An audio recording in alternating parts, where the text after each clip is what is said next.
Using a crude machete, Alam Jafar shaves lengths of young bamboo. The split stalks will support the plastic tarp roof of a shelter large enough for a family of 5. But the 25-year-old rice farmer no longer has a family. Fleeing ethnic violence in their Southeast Asian homeland, his wife and their 3 children drowned at sea.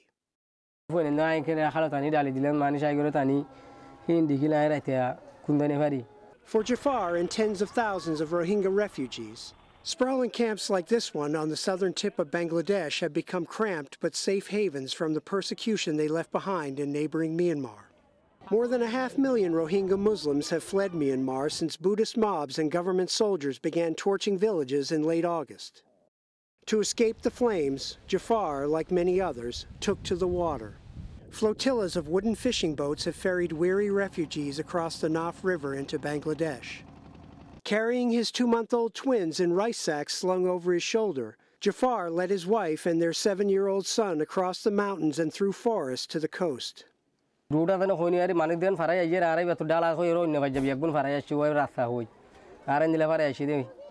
The 6-mile water journey normally takes about 2 hours.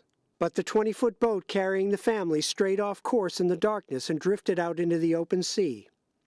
What had promised to be a short voyage turned into an 18-hour nightmare.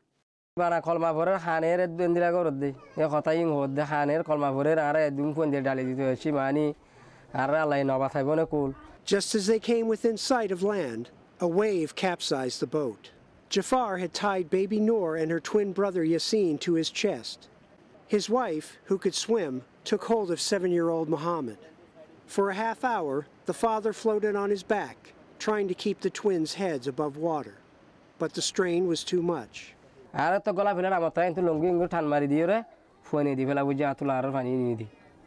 Jafar could hear Muhammad crying to him for help. He was about 10 feet away from his wife and son when a wave crashed over them, and they disappeared. People on the Bangladeshi shore helped gather the living and the dead. Of the 80 or so passengers on the boat, only 24 survived.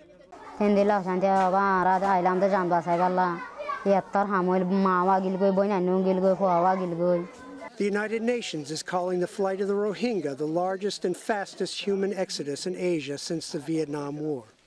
This wreck is the single deadliest incident of that migration. Jafar and the other dazed survivors were processed at the Bangladeshi fishing port of Cox's Bazar, then transferred to the refugee camp. Jafar is not completely alone.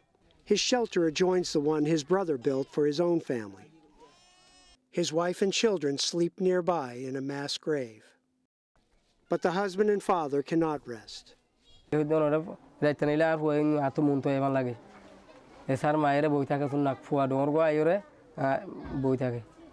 He sometimes thinks he should return to Myanmar and kill himself.